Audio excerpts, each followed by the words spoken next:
begin with the issue of procedure. The committees, of course, derive their powers from the Senate standing rules. The Constitution gives the National Assembly such powers. There is nowhere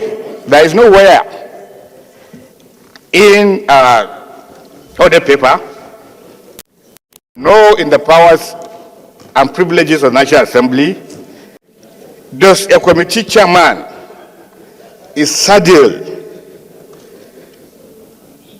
with the capacity to compel. It is the presiding officer that confers.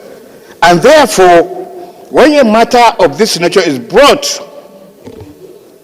before a house, the committee now seeks the mandate of the entire Senate. The mandate of the entire Senate is quite different from the mandate of a committee superintended by a chairman. So I don't want us to dilute this matter. This matter, Mr. President, should not be diluted. It is a serious problem. And it is not just Julius Berger, like I said. Most of the committees have been having a random battles with agencies, MDAs, because they don't think this National Assembly is so serious. I don't know how we arrived at this particular situation. I was a committee member. I was at the hearing, and I raised this particular matter, whereby a committee, a competent committee, will send an invitation. Sometimes even permanent secretaries will not come. Sometimes the ministers will not come. Sometimes they send far inferior officers, and they come, and our hands are so tight. Mr. President, this is an independent legislature. This is not a subsection of the presidency. The National Assembly is an independent body. Look at section 4 of powers and privileges of the National Assembly. And they can make laws on anything, over anything, at every given time. And therefore, I summon anybody, whether you are in government, whether you are not in government, whether you are a businessman, and here we are saddled with a very unfortunate malady. Ask any committee chairman, whether he's not having issues with attendance of head of NDAs or ministries. But somehow, because of the Nigerian factor, you try to compel, you try to use their power. People who come from all sorts of directions. Please is a member of our party. Please is a Yoruba man. He's a Bauchi state.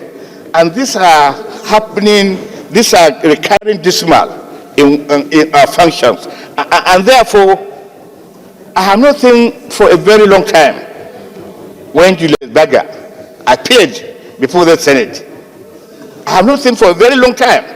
And when we said, when Senator Aliero, with all sense of responsibility, said the committee should, and I want Aliero to tell us, how will the committee do? What can the committee do? The only way the committee can do, the only thing, is to reach out to a presiding officer, and compel. But here, the committee is not actually asking the buy-in of a presiding officer. Mr. President, the committee is not asking for a buy-in of a presiding officer. The committee is asking for a buy-in of the Senate. The Senate, Mr. President, is bigger than a presiding officer. Once senators are in concurrence as to what we do, as long as we do not violate these rules, as long as the rule is complementary to the Constitution, the presiding officer cannot say no. The presiding officer, of course, is just but one of us. And therefore, this particular motion is not calling for a buy-in of a presiding officer. It's calling for a buy-in of the Senate in its entirety. And therefore, the question is whether or not the Senate agrees with the resolution and the fact of the matter. Mr. President, lastly, if we continue to dilute matters of this nature like this in a manner that we are trying to do, then you go out there, you are taken for a ride, nobody respects you, and therefore we have to look inwards. Why are we getting some of this expectation? Why are we not getting the required attention from MDS? Is it about the institution? Is it about individuals? Is it about our processes? Then we need to sit down as a House, as a Senate, to reflect going for what we need to do. But so far, the impression out there is that anybody can refuse to come and nothing happens. And that is a fact of the matter. Thank you, Mr. President.